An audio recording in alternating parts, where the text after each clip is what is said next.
മുൻപന്മാർ പലരും പിൻപന്മാരും, പിൻപന്മാർ മുൻപന്മാരും ആകും.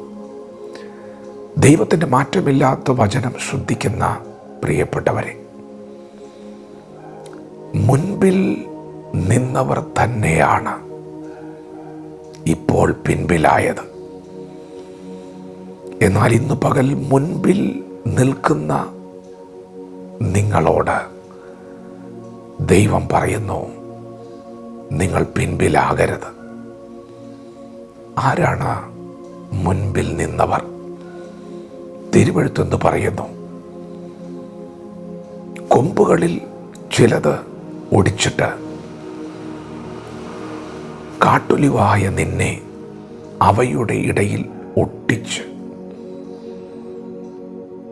ഒലിവുമരത്തിൻ്റെ ഫലപ്രദമായ വേരിന് പങ്കാളിയാക്കി തീർത്തു. പ്രിയപ്പെട്ടവരെ, നാം ഓരോരുത്തരും കാട്ടൊലിവിൻ്റെ കൊമ്പുകളായിരുന്നു. ജീവിതത്തിൽ ഒരു ഗുണവും പറയുവാൻ നമുക്കുണ്ടായിരുന്നില്ല, ഒരു മാന്യതയും നമുക്കുണ്ടായിരുന്നില്ല, ഒരു ഉയർച്ചയും നമുക്കുണ്ടായിരുന്നില്ല. എന്നാൽ ദൈവത്തിന് നമ്മോട് കരുണ തോന്നി. കാട്ടൊലിവിൻ്റെ ശാഖയായിരുന്ന നമ്മെ അവൻ ആ മരത്തിൽ നിന്ന് ഒടിച്ച് നല്ല ഒലിവിൻ്റെ മരത്തോട് ചേർത്ത് ഒട്ടിക്കുമ്പോൾ നമ്മെ ചേർത്തൊട്ടിക്കുന്ന ഭാഗത്ത് ഒരു സ്വാഭാവിക കൊമ്പുണ്ടായിരുന്നു. അതിനെ ഒടിച്ചിട്ടാണ് ദൈവം നമ്മെ ഒട്ടിച്ചത്. ആ നല്ല ഒലിവിൻ്റെ എല്ലാ ഗുണങ്ങളും അനുഭവിച്ച ഒരു കൊമ്പിനെയാണ് ദൈവം ഒടിച്ചത്. നിങ്ങൾ ശ്രദ്ധിച്ചു വായിച്ചാൽ ദൈവം ഒടിച്ചു എന്നതിനേക്കാൾ അവ ഒടിഞ്ഞുപോയി എന്ന് നിങ്ങൾക്ക് കാണാം. അവ ഒടിഞ്ഞുപോയത് തങ്ങളുടെ അവിശ്വാസം നിമിത്തമാണ്. അവർ മുൻപിൽ നിന്നവരാണ്, അവർ നന്നായി ഓടിയവരാണ്, യഹൂദന്മാരാണ്. യഹൂദന്മാരുടെ ഇടയിൽ നിന്നാണ് നമുക്ക് രക്ഷ വന്നത്. അവർ രക്ഷകനെ കാത്തിരുന്നവരാണ്, പ്രമാണത്തെ കാത്തു സൂക്ഷിച്ചവരാണ്. എന്നാൽ രക്ഷകൻ വന്നപ്പോൾ, അവൻ സ്വന്തത്തിലേക്ക് വന്നപ്പോൾ അവർക്കവനെ വിശ്വാസത്തോടെ സ്വീകരിക്കാൻ കഴിഞ്ഞില്ല, കൈക്കൊണ്ടില്ല. യഹൂദന്മാരുടെ രാജാവായി പിറന്നവൻ എവിടെയെന്ന് വിദ്വാൻമാർ കൊട്ടാരത്തിൽ വന്ന് ചോദിച്ചപ്പോൾ ഹെരോദാ രാജാവ് മൂപ്പന്മാരെ വിളിച്ചു വരുത്തി, ശാസ്ത്രിമാരെ വിളിച്ചു വരുത്തി. ക്രിസ്തുവിൻ്റെ ജനനം എവിടെയാണ് സംഭവിക്കാൻ പോകുന്നത്? തിരുവെഴുത്ത് എന്തു പറയുന്നു എന്നവരോട് ചോദിച്ചപ്പോൾ അവർ വേഗത്തിൽ എഴുതപ്പെട്ട തിരുവചനത്തെ രാജാവിൻ്റെ മുൻപിൽ വായിച്ചു കേൾപ്പിച്ചവരാണ്. തിരുവെഴുത്തിനെ കുറിച്ച് ബോധ്യമുള്ളവരാണ്, അറിവുള്ളവരാണ്, നന്നായി ഓടിയവരാണ്, മുൻപിൽ നിന്നവരാണ്.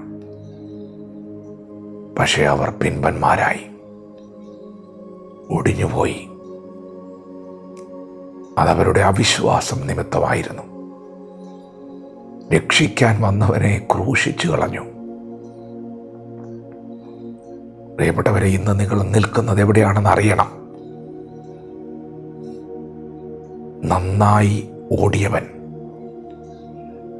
വീണുപോയിടത്താണ് ദൈവം നിന്നെയും എന്നെയും നിർത്തിയിരിക്കുന്നത്.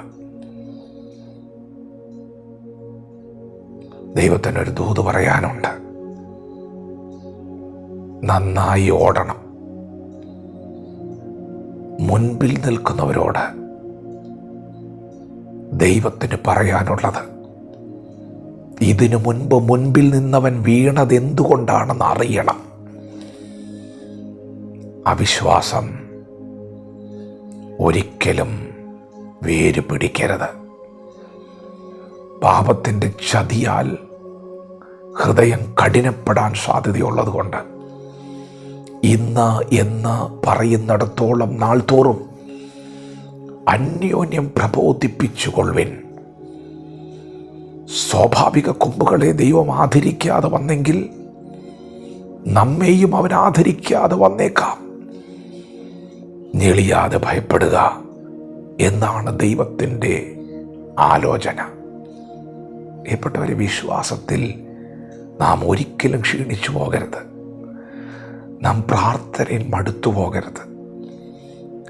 ഉപവസിക്കാൻ നാം ഒരിക്കലും അലസത കാണിക്കരുത്. ദൈവവിഷയത്തിൽ സമ്പന്നരാകണം. മുൻപിൽ വെച്ചിരിക്കുന്ന ഓട്ടം സ്ഥിരതയോടെ ഓടണം. വിരുദു പ്രാപിക്കാൻ തക്കവണ്ണം ഓടണം. ഇപ്പോൾ നാം മുൻപിൽ നിൽക്കുകയാണ്.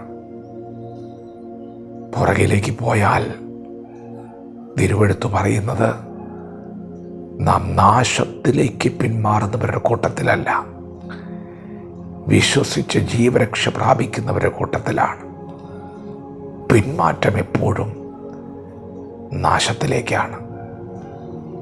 മുൻപിൽ ദൈവം നമ്മെ നിർത്തിയെങ്കിൽ നന്ദിയുള്ള ഹൃദയത്തോടെ ദൈവം നൽകിയ കൃപയുടെ മഹത്വം തിരിച്ചറിഞ്ഞ് വിശ്വാസത്തിൻ്റെ നല്ല പോർ പൊരുതുക. ദൈവം നമ്മെ ഓരോരുത്തരെയും ഈ പകൽ അനുഗ്രഹിക്കുമാറാകട്ടെ. ആമേൻ.